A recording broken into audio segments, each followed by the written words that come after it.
নমস্কার, সেভেনআভেক নিউজ নেটওয়ার্কে স্বাগত। এই মুহূর্তের বড় খবর, ব্যারাকপুরে বিজেপির প্রতিবাদ মিছিল শুরু হওয়ার আগে উদ্ধার বোমা।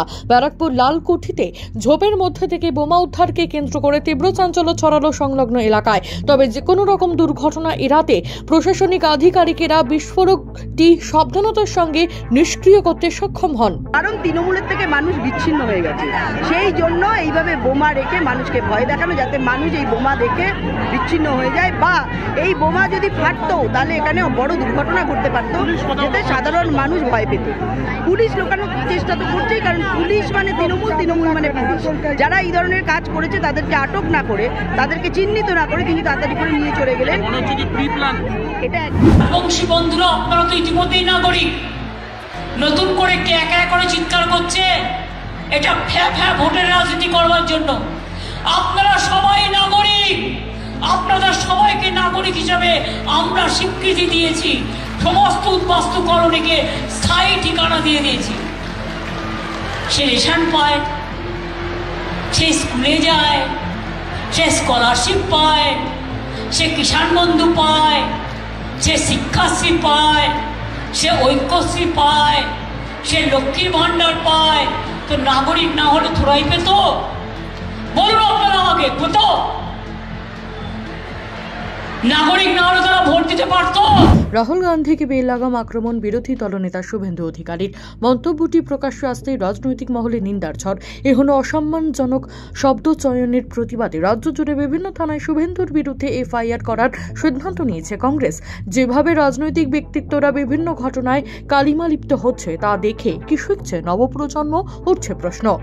রাহুল গান্ধী কে? হরিদাস পাল বলছে স্টোভের উপর কয়লা দিয়ে সকালবেলা চা গরম করবো, তৈরি হয়। কদিন আগে বলেছে আসামে, বলছে সকালে উঠে স্টোভের উপরে কয়লা দিয়ে তারপরে চা বানানো হয়। স্টোভের উপরে কয়লা দেওয়া হয় আমি তো কই দেখিও নি। সরকারি গেস্ট হাউসের মধ্যাহ্ন ভোজ করার অনুমতি পেলেন না কংগ্রেসের সর্বভারতীয় নেতা রাহুল গান্ধী। মালদা জেলা প্রশাসনের এহেন সিদ্ধান্তে রাজনৈতিক চর্চা তুঙ্গে। প্রসঙ্গত 31শে জানুয়ারি মালদাতে প্রবেশ করবে কংগ্রেসের ন্যায় যাত্রা। তাই সর্বভারতীয় কংগ্রেস নেতা রাহুল গান্ধীর মধ্যাহ্ন ভোজের আয়োজন করা হয়েছিল হরিশ্চন্দ্রপুর থানার ভালুকার সেচ দপ্তরের গেস্ট হাউসে। জেলা কংগ্রেসের পক্ষ থেকে প্রশাসনের কাছে লিখিত আবেদন করা হয়, কিন্তু প্রশাসনের পক্ষ থেকে তা নাকচ করে দেওয়া হয়েছে। শান্তিপুরের সমবায় সমিতির নির্বাচনে জয় জয়কার।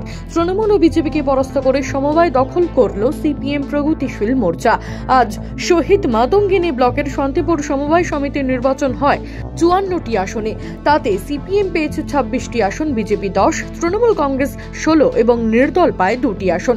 26 আসনে জয়লাভ করেন সিপিএম সমর্থিত প্রগতিশীল মোর্চার প্রার্থীরা। জানিয়ে রাখি, এই সমবায় সমিতি সিপিএম এর বোর্ড ছিল। আজ নির্বাচন লড়াই হয়, সেখানে পুনরায় সিপিএম দখল করল।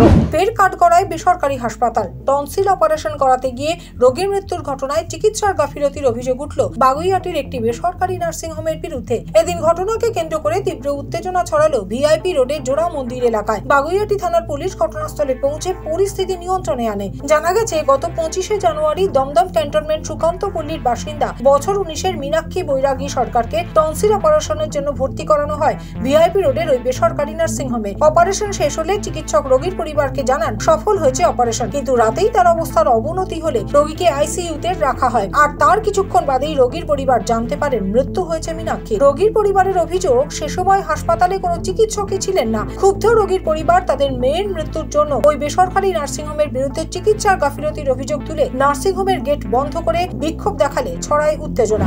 তিনি বৃদ্ধ হলেন, বনস্পতির ছায়া দিলেন আমার সুজন।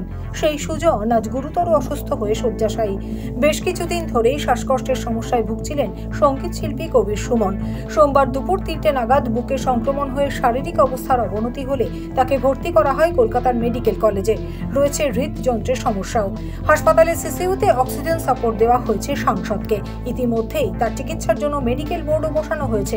গানওয়ালার অসুস্থতার খবরে উদ্বিগ্ন অনুরাগীরা তার দ্রুত আরোগ্য কামনা করেছেন। তবে হাসপাতাল সূত্রে জানানো হয়েছে, তার শারীরিক অবস্থা আশঙ্কাজনক হলেও স্থিতিশীল রয়েছে। 1992 সালে তার তোমাকে চাই অ্যালবামের মাধ্যমে তিনি বাংলা গানে নতুন ধারার সূচনা করেন। 2009 সালে তৃণমূল কংগ্রেসের টিকিটে যাদবপুর লোকসভা কেন্দ্র থেকে নির্বাচনে জয়লাভ করে সাংসদ নির্বাচিত হন। Bureau report, 7 news network. জয় হিন্দ।